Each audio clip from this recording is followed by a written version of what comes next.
Welcome to Vitamin B with Mohana. This is where we help you take control of your well-being. My guest today is the brave Dr. Satish Amarnath. What if one evening you walked out and acid was straight thrown in your face and you went completely blind because of this? You did not give up and instead built an amazing career in microbiology and have been very successful.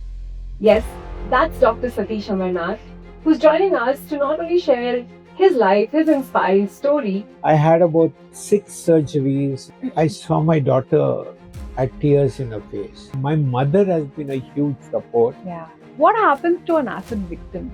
What is it that they endure and go through? Called JAWS. Yeah.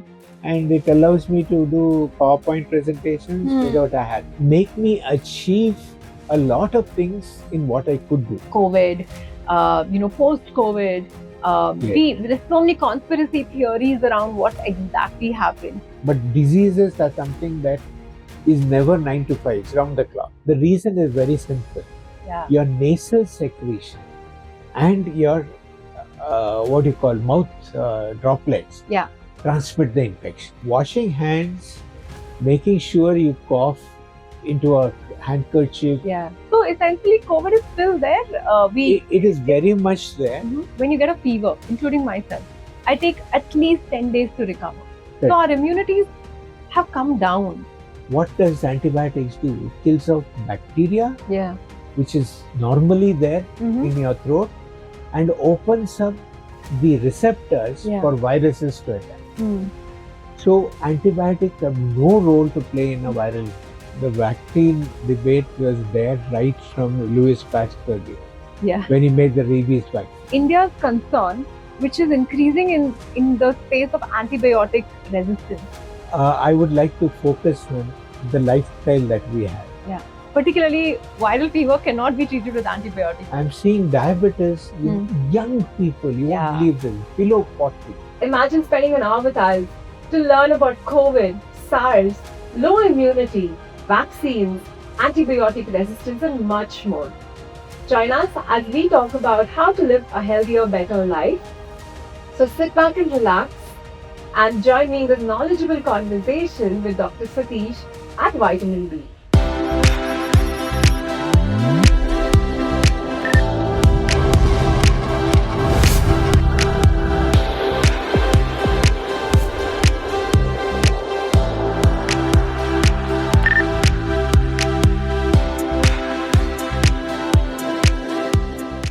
Hi, Vitamin B community. We have always been very bullish about your health and your well-being.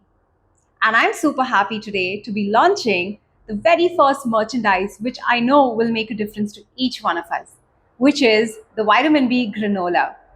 This granola has been in the making for over 2 years now, with our core team having it on a daily basis. So we felt it was important to spread the awareness and ensure each one of you has the opportunity to taste it and improve your health.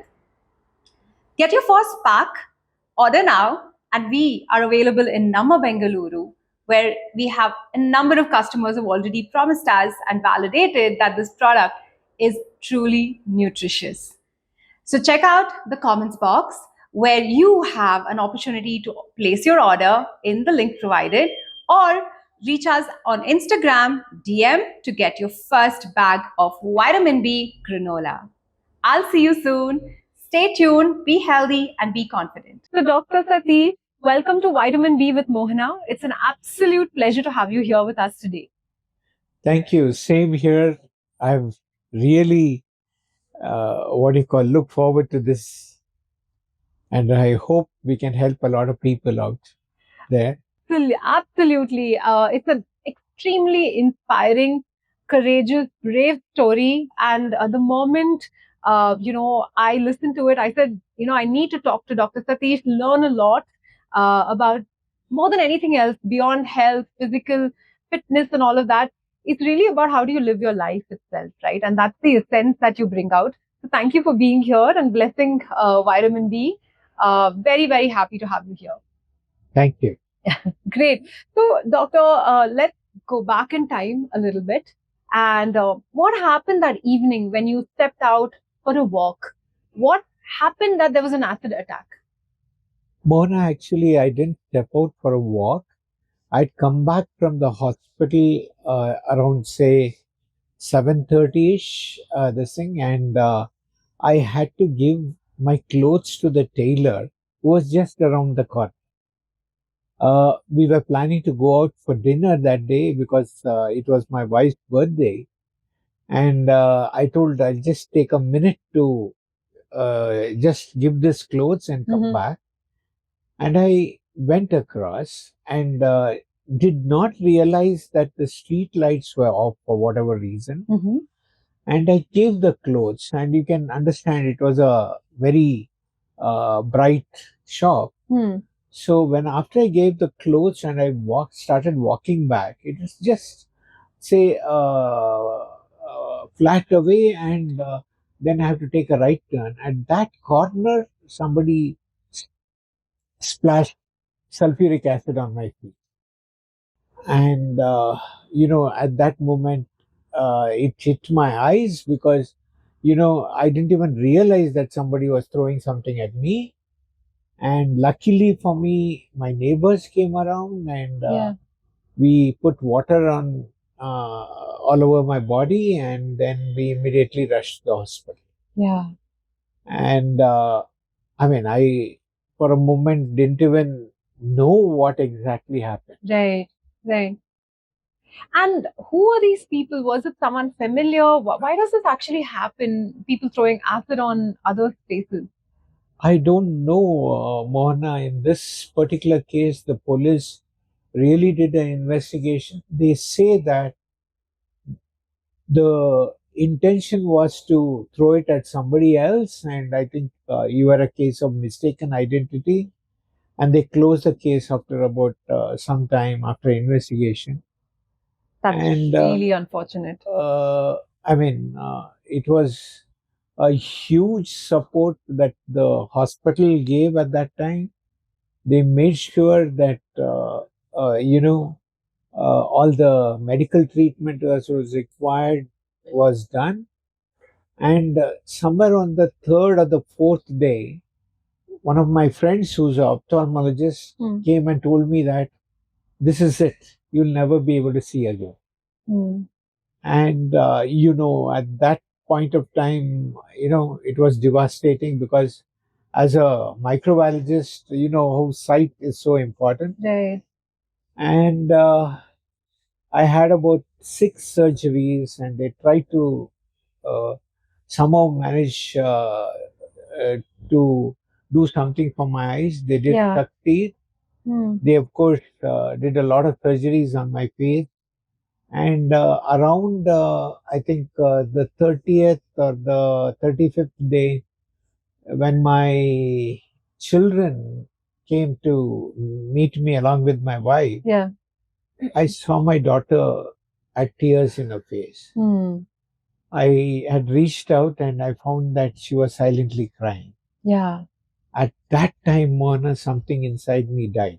Yeah. The fear I had, I told I will not allow this incident to really do anything to my life. I will not see my children crying.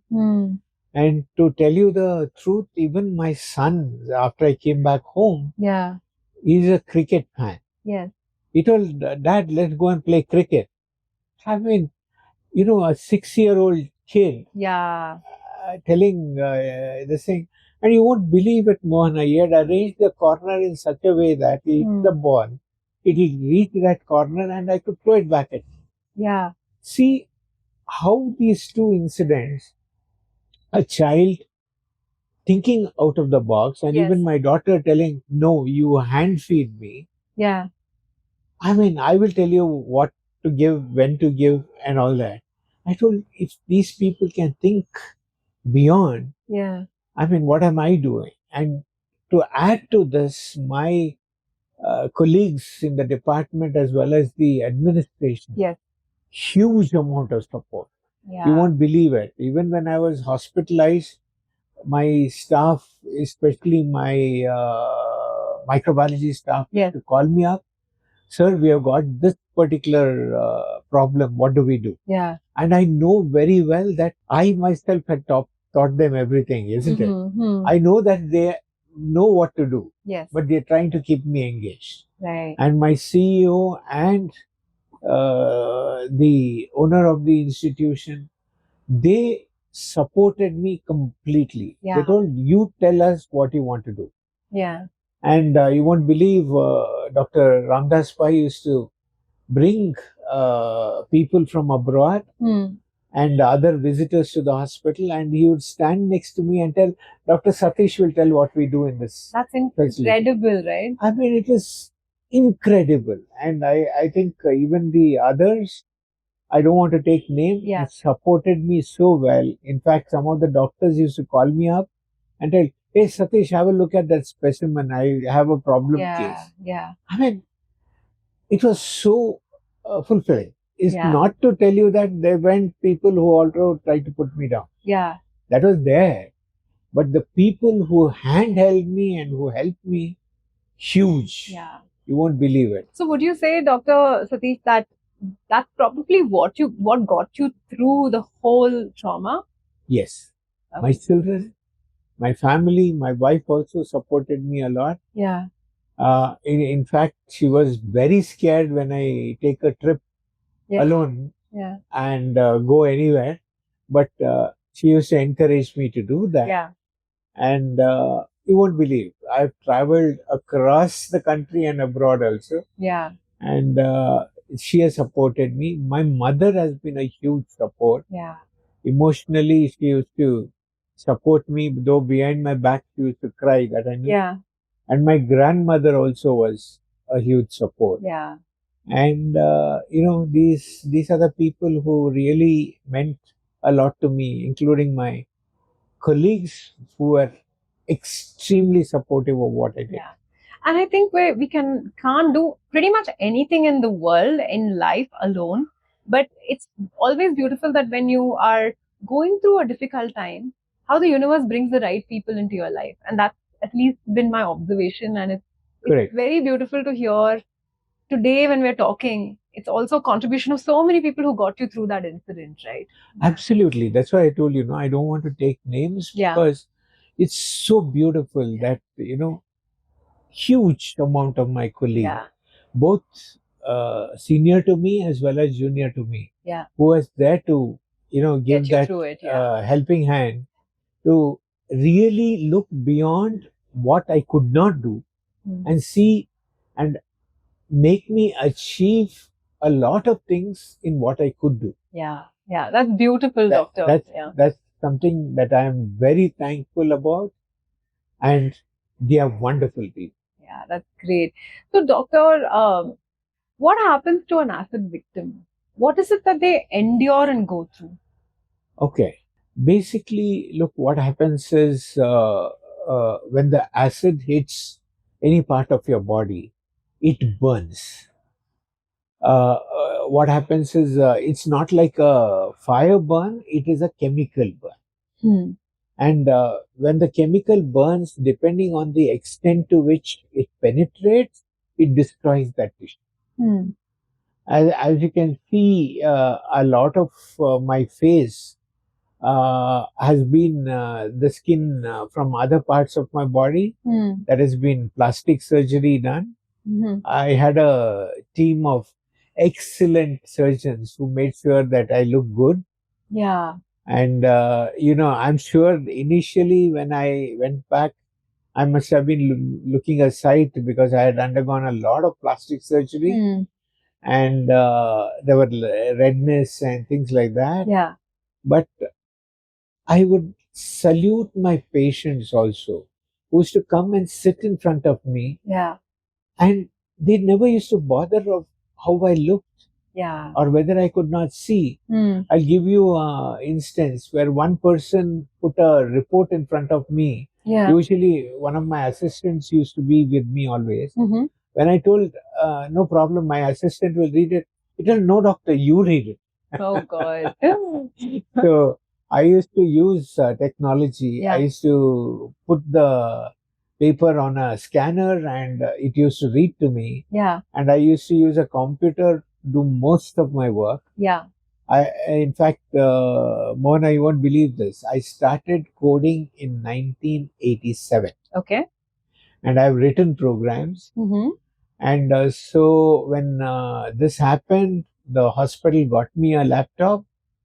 In fact, the CEO's laptop was given to me with the software which was able to talk to Oh, me. wow. Okay. And then they got me a full-fledged system. And I would answer my own emails. I would make my own documents. Only the final, this thing, what do you call, uh,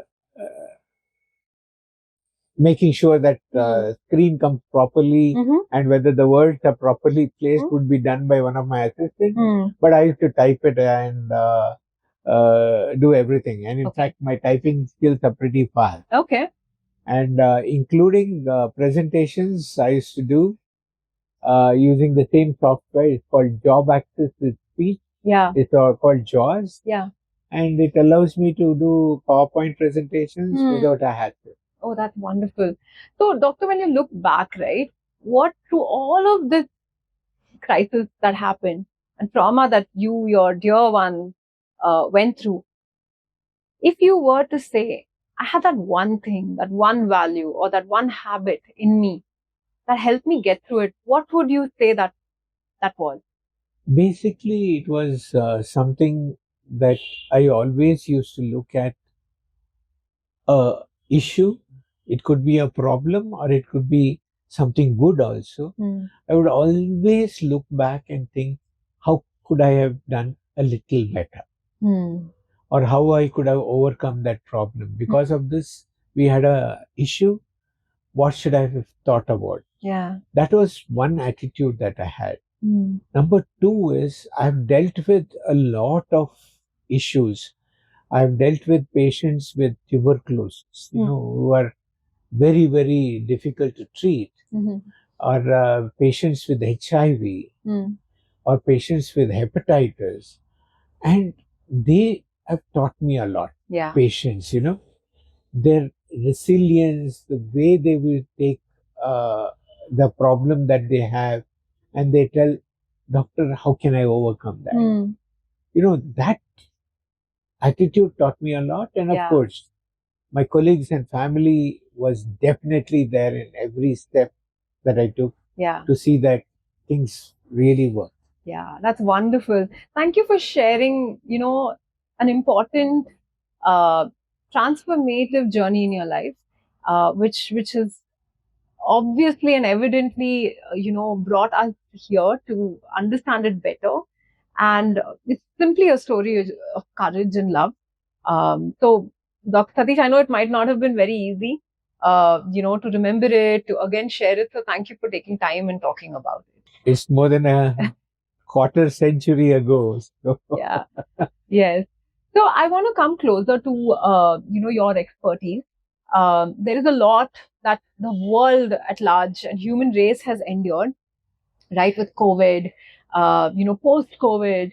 There's so many conspiracy theories around what exactly happened. But I want to really talk first about helping our audience understand your field, right? What are microbes? And why are they important to be around us actually? Good. Look, microbes are very minute organisms.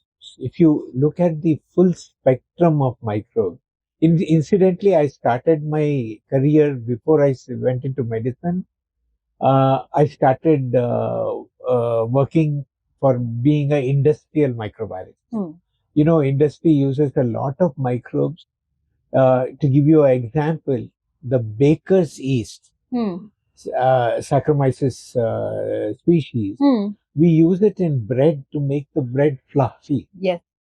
Then, wine is made from bugs. Yeah. Actually, bugs break down grape juice and things like that. Yes. And make different wine.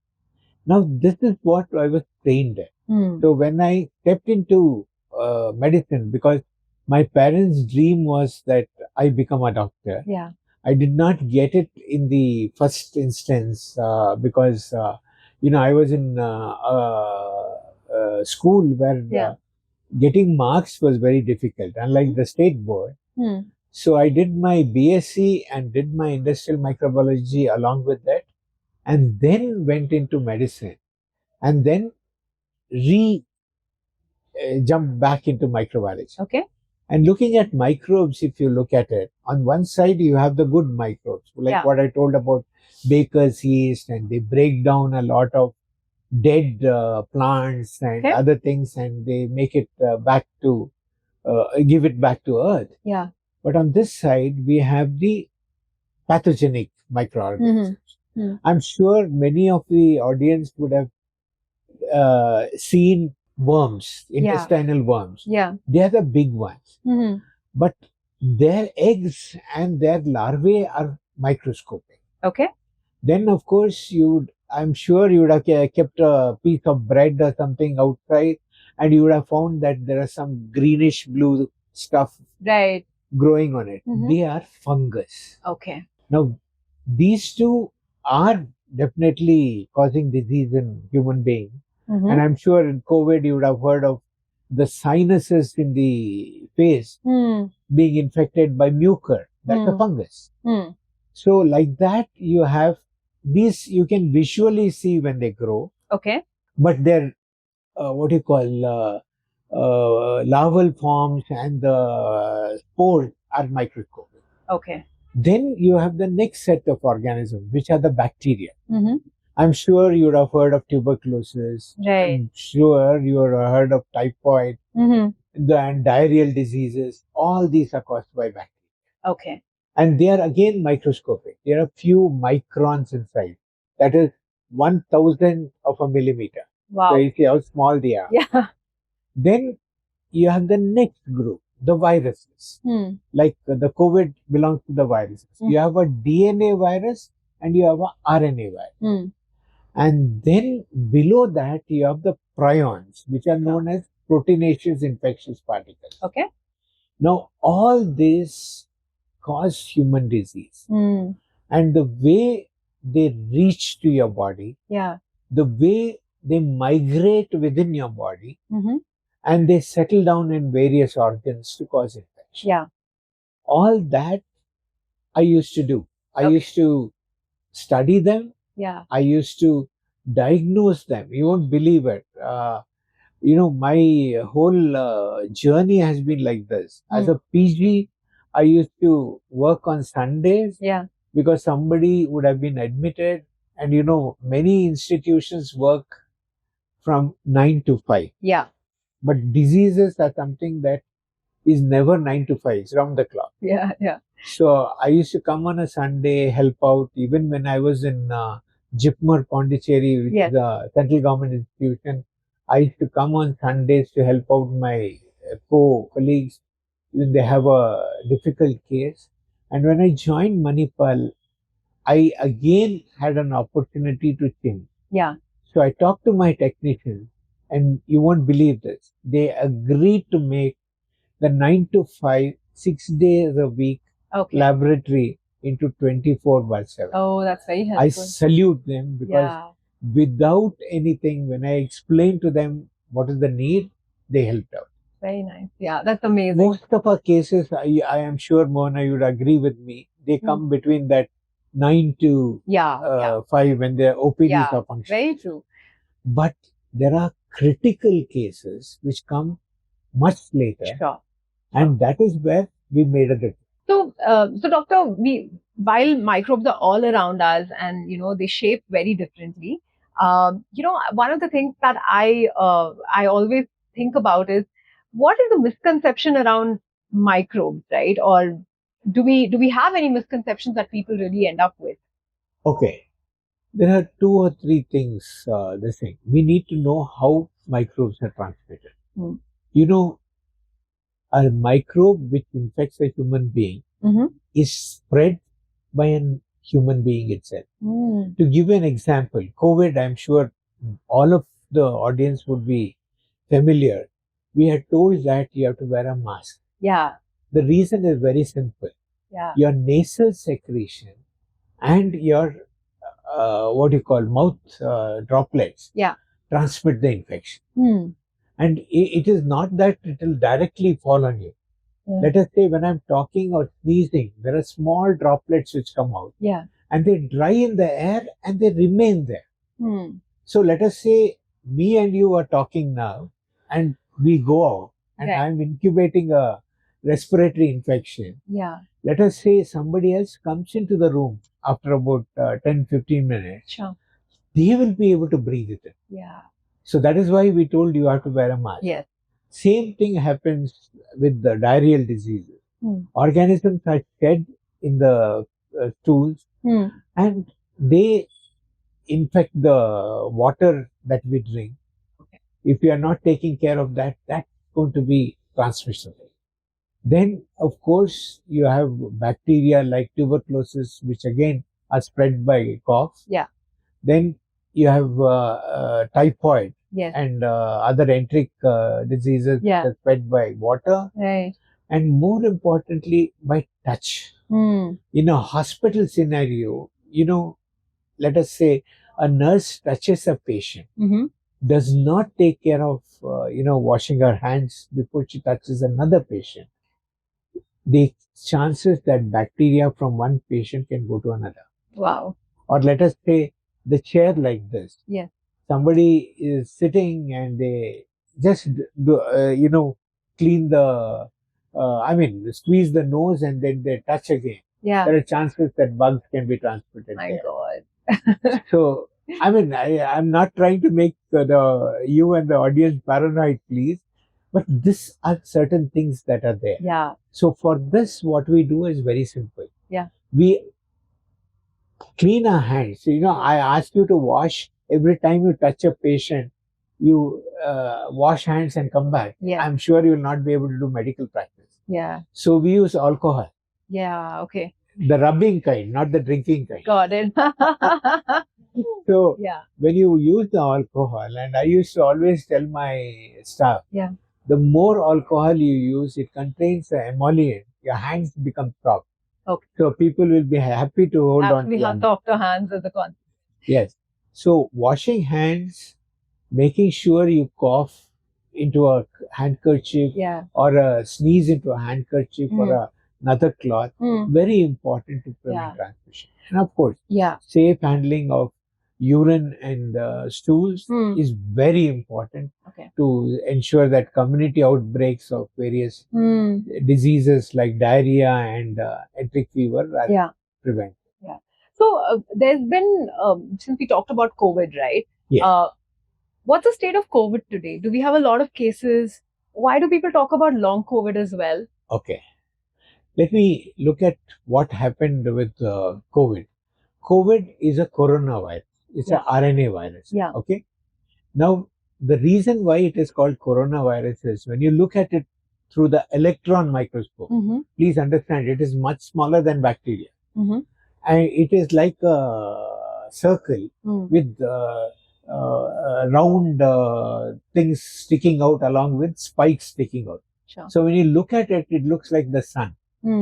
That is why it's called coronavirus. Now, coronavirus is not new. It was there from 1966. If we look at 229E was the first one, and OC 49 was the next one, and so on and so forth. And COVID basically came very clearly from the interaction that we have between a beautiful mammal called bats.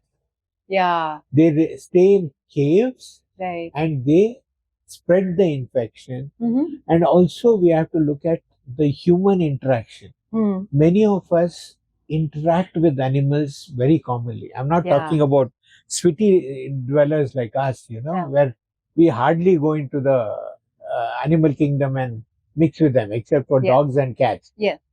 But there are a lot of people who interact with not only farm animals and the general wild animals.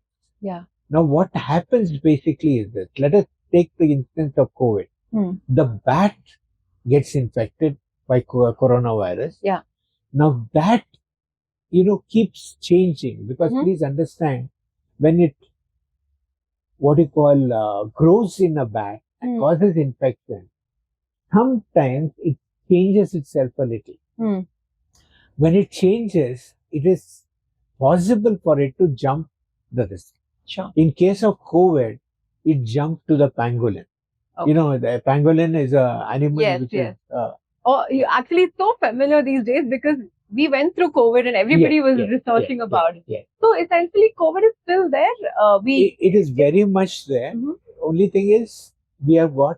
You imagine we started in 19 November or December. Yes.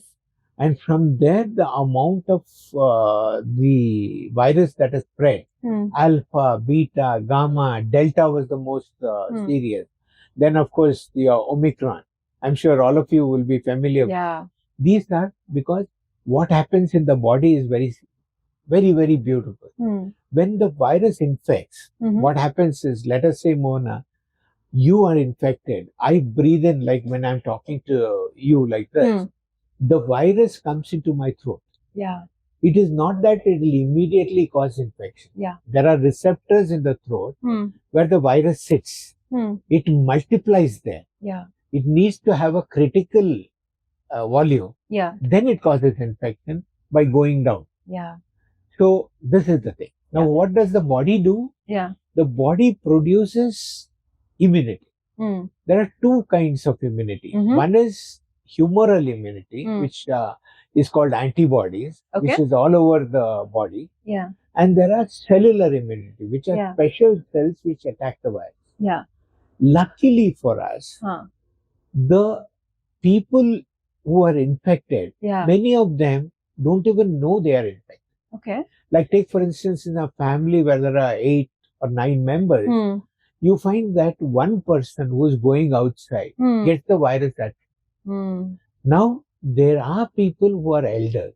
Yes. There are people who have other disorders like heart ailment, lung ailments and all. This can become very, very serious.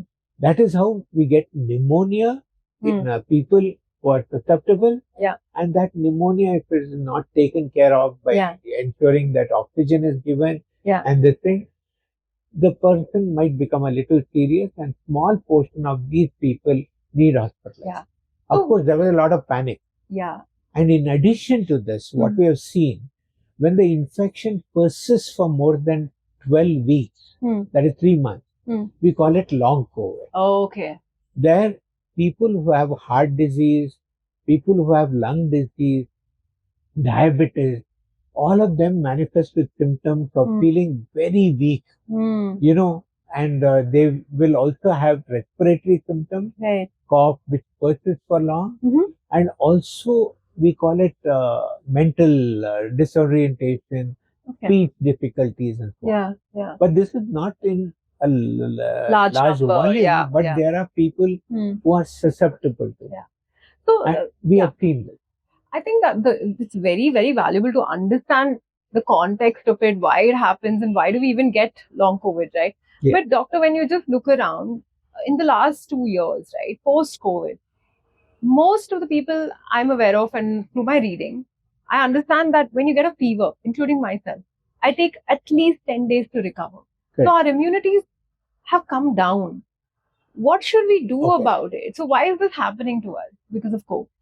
It's a very clear change, you know, after COVID. That one very important thing I would like to point out here. Many myths are there. Number one is we always correlate with the problem that we feel that has been talked about. To give you an example, many people tell that as soon as you have a stuffy nose or let us say an irritation in the throat, you got to get antibiotics. Correct? But what does antibiotics do? It kills off bacteria, which is normally there in your throat, and opens up the receptors for viruses to attack. So antibiotics have no role to play in a viral infection. Number one. so true. Number two, I'm sure many of you would agree with me. If you take ice cream, you get cold. Correct? No. And that is not true again, because I'm incubating a virus and I had ice cream. I correlate that. So please be very clear.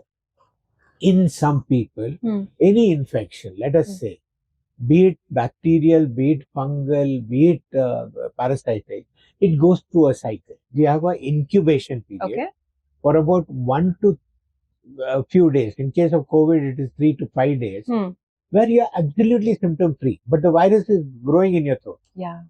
Then you come down with the manifestation. You have fever, you have cough. That is the time when you are infective, right from the beginning to the time when you have symptoms. Okay. After the symptoms, some people can still transmit the infection for about, that is why we tell isolation for about 2 weeks or 3 weeks. After that, you find that the body fights your immunity. So do we have lower immunity after COVID as a human race? We do. We do. Okay. There are studies which have shown that the antibodies that are there have persisted for more than about 3 years now. Yeah. And more importantly, Mona, you would have understood this. Many of us would have disregarded that sniffing and a slight amount of cough with a little bit of fever. We would have not really bothered to really get ourselves tested. Yeah. And that could have been COVID. It could have been influenza also. Yeah. I always keep making fun of this. You could get influenza or COVID in one country. Yeah. Take a flight. Ensure that your virus is multiplying. Yeah. Land in another continent. Get the people there infected. Yeah.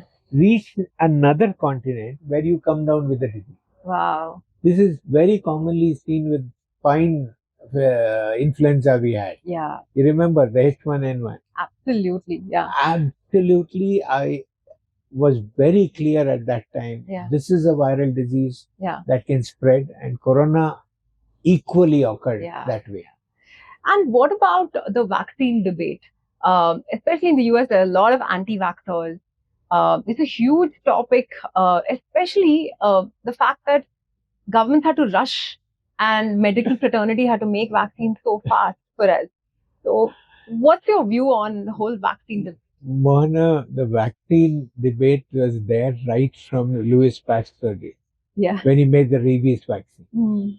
He helped a small child, Joseph Mister, to overcome rabies. Because you know, rabies, once you get from a dog bite, if you're not properly vaccinated, you die.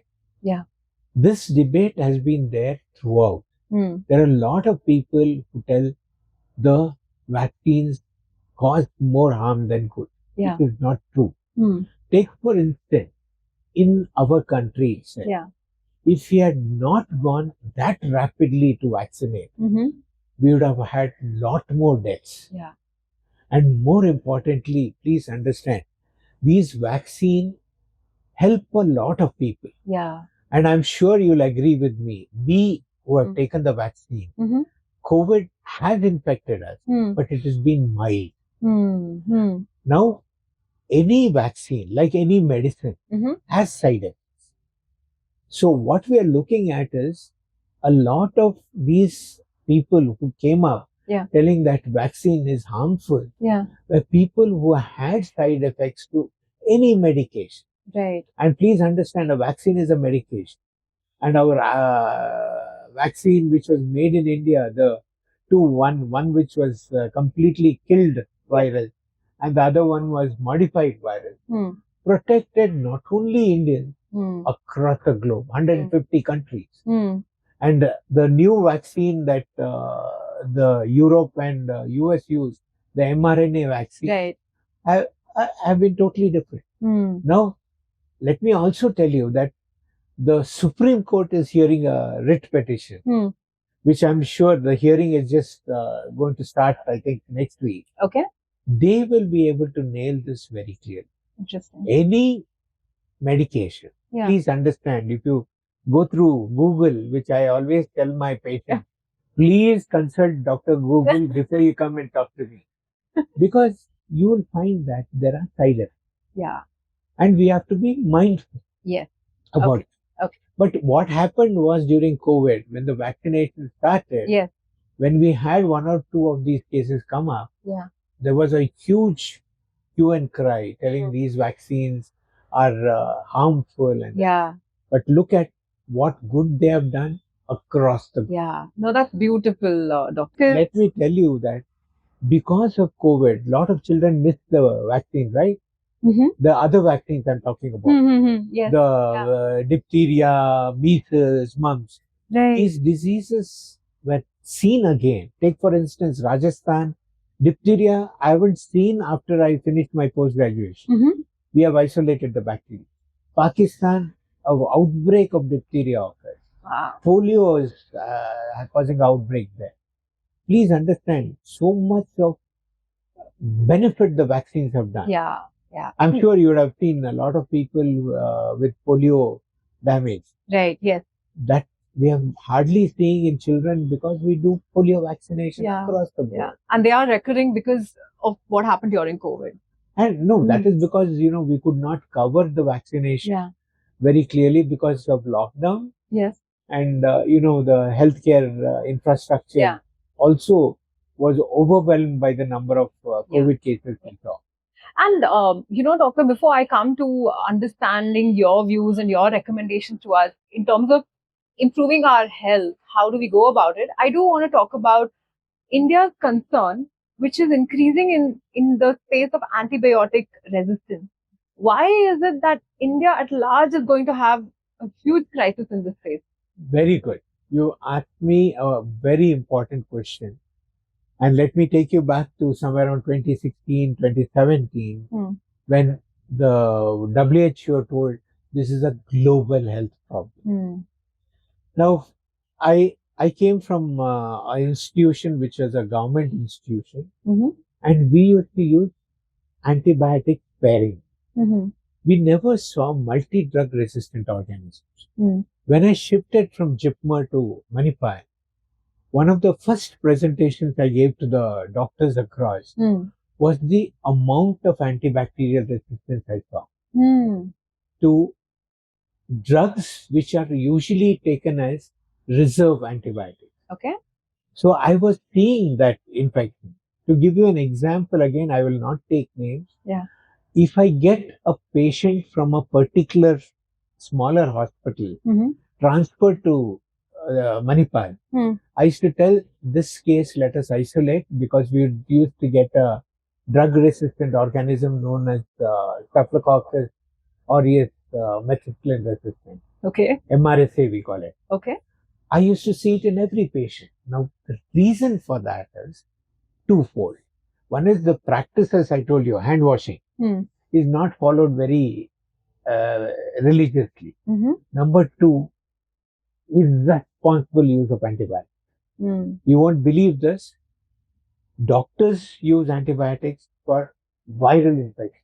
Yes, this is a big misunderstanding people have, that if I get a viral fever, I need antibiotics. Isn't it wrong? It is wrong. Yeah. Luckily for us, we have done a campaign right from 1998 that antibiotics should not be prescribed for viral infection. And a lot of people today agree with that. And I'm thankful our doctors are enlightened. They don't give antibiotics. In addition to that, diagnostics today are faster. I'm sure you've heard of COVID testing. Yes. I can do it at home, right? Yeah.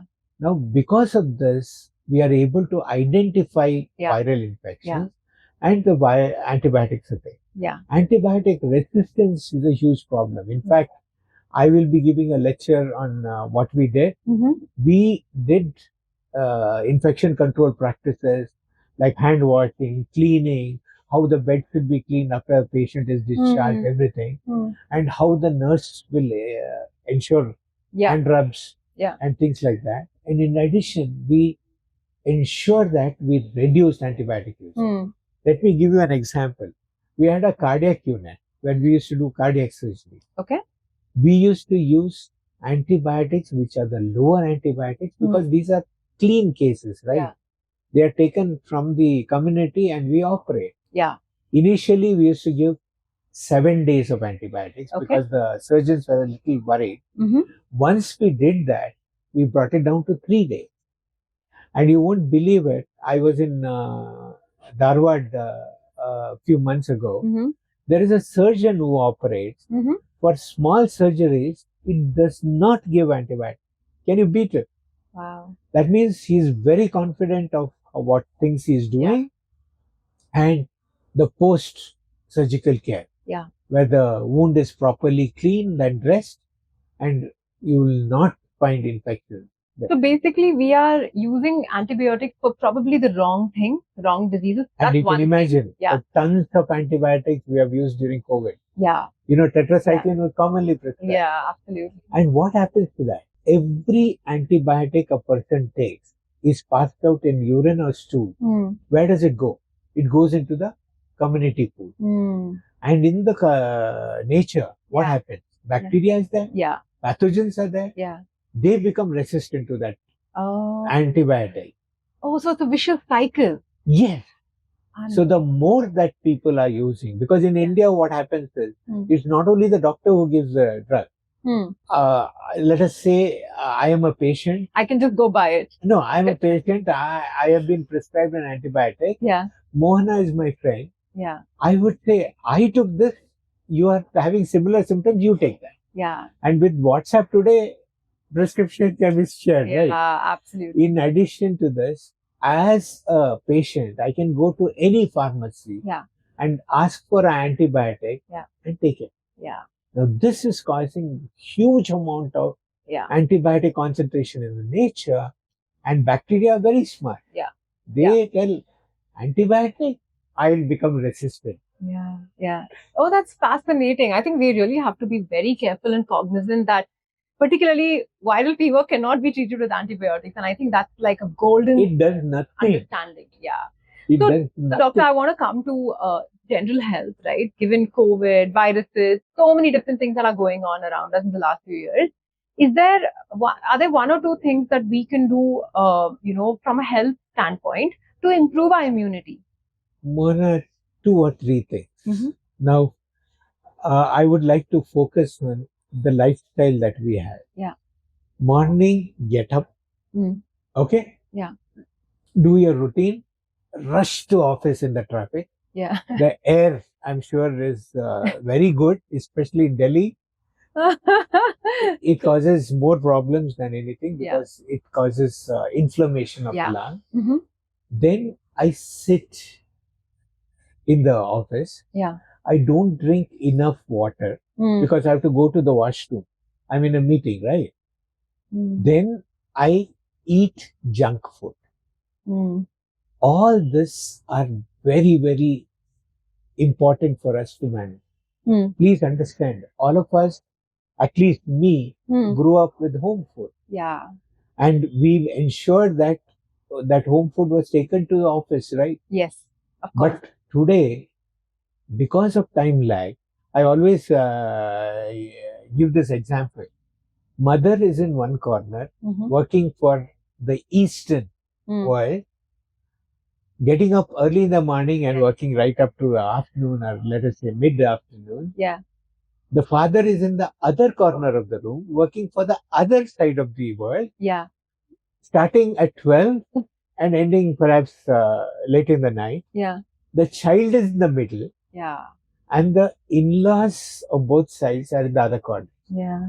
And you can imagine the amount of problems that we have. Yeah. Obesity is a huge problem. Yes. Nutrition, very, very important. Yeah. Vitamin deficiency. Vitamin D I don't have because we don't go out in the sunlight. Yeah. You remember our ancestors used to work in the field. Yeah, of course. Today we don't even go. Before sunrise we are in office. Yeah. After sunset we are back home. Yeah. Sleep, I'm sure you'll agree with me. Many There of are us tools, sleep properly. Yeah. Very important for rejuvenating the body. Yeah. And another thing I have is our aging population. You can imagine what is happening. We have a young population, which today, because of career, is shifting to different areas and different areas of the world. And we have the older population who are today in need of not only physical health, but also mental health. Yeah. You won't believe this. Huge amount of stress amongst youngsters. And COVID has compounded the problem. Yeah. Today, I put two babies next to each other. They have no social skill interaction. Yeah. They get anxious Yeah. that they have to talk to each other. Give them a mobile, they're very They'll be comfortable okay. Yeah. messaging each So I think what I'm understanding is, just follow the sun, keep things simple in your life, eat home food, talk to one another, breathe good air, be in the sun as much as you can, do all the basics right. and get some sunlight also. And get some sunlight, right? So Now, Mohana, very you can essential. tell me, how can I do? I have a desk job. How can I do all this? Yeah. Very simple. Make sure you take, after a 40-minute or 50-minute work on the net, stretch yourself at the workstation itself. Yeah. I'm not telling you run around the place. Get an opportunity that you are having a meeting with two individuals. Yeah. Why the hell are you sitting and talking? Yeah. Yeah. Walk around. Yeah. And as far as food is concerned, I'm sure every institution should see that we don't have foods which have preservatives. Yeah. And super cooked food, very dangerous. Yeah. Put hot water and eat. I'm very worried about that food. Yeah. Because there's so much of preservatives. I'm seeing cancers. I'm seeing heart ailments. I'm seeing diabetes in young people. You won't believe this. Below 40. Yeah. It's so scary. And they are not linking that. It is their habit which is created all. But there is a lot of use of plastic, right? Which has a lot of xenoestrogens, which is complicating the way, our body functions, our hormones function, which is leading to all these diseases, particularly cancer. Wrong Really, really stimulation, scary. Yeah. wrong this thing. Yeah. Cancer cells, are parasites again. Yeah. They grow even when other parts of the body needs food, they will eat more. Yeah. And I've seen cancers in very young people. Yeah. Cervical cancer in women, breast cancer in women. I've seen testicular cancers in men, Yeah. abdominal cancers in men. Yeah. Lung is another huge problem. Yeah. Yeah. But again, basically lifestyle, the way we are managing our food habits, and exercise and sleep, more important. Yeah. Biggest crisis right now. Yeah. So just on that note, Dr. Satish, I've had a very, very informative, beautiful conversation. And as we come to the end of our conversation, what is your advice? You've seen so much in life, gone through so many ups and downs, and with such a beautiful, smiling, approach you're here. What about the young people in our country? What should they know? There's so many suicides. There's so much depression. What is your advice to them? Advice to them is very, very simple. Number one, build social interaction. Very important. Social skills is something which I find is very, very difficult for people. I'm talking about husband and wife. Yeah. They don't share those, moments. I'm not telling you should have only hunky-dory happy moments. You should have fights also. Yeah. And more importantly, making up is important. Yeah. Number two, diet. Please concentrate on diet. Get a maid servant who can cook, and you can carry that food, or make sure your office ensures that proper food is cooked, not with preservatives. And number three, more importantly, physical activity. Yeah. Please take that half an hour to 45 minutes a day. Yeah. Walk around. Yeah. If you can walk around in open space and sunlight, even better. Yeah. But make sure the air is not polluted. Yeah. And more importantly, when you have a problem, please, I'm very happy you consult Dr. Google, the world's most famous doctor. But please come out when you have those small problems. Yeah. Get a health check done. Yeah. Yeah. Catching cancer early, catching any ailment early, we can definitely cure. I've managed a lot of cases. Yeah. Early cancer, they are living life absolutely normal. Yeah. Yeah. People hide, you won't believe it. I have cancer, I will not talk about it. Yeah. It's a huge trauma and taboo that they are dealing with. Yeah. I actually help a lot of people. I don't even charge them, Mohana. You won't believe this. I help them overcome their myths. Yeah. I tell them this is what needs to be Yeah. done. Yeah. I handhold them to a proper institution depending on their paying capacity. Yeah. And make sure that they get the proper treatment. You Yeah. understand the Yeah. issues that we have. Yeah. To go into a government hospital, the doctor will see 100 patients in a day. Yeah. How can they sit and Yeah. talk? Yeah. So we need people to talk Yeah. to each other, family members to talk to each other, Yeah. support each other, and ensure that we live a life which is good, Yeah. healthy, and more importantly, you live long Yeah. and happy. Yeah, wonderful. On that beautiful, positive note, it has been my absolute pleasure to meet you, to spend time, know you a lot more, as well as learn so much about health, viruses, and really how we can actually live a better, healthier life. Thank you, Dr. Satish, for joining Vitamin No B. problem. It's been great. You're welcome. I hope we have made a difference for people who are listening. Absolutely. Absolutely. Thank you.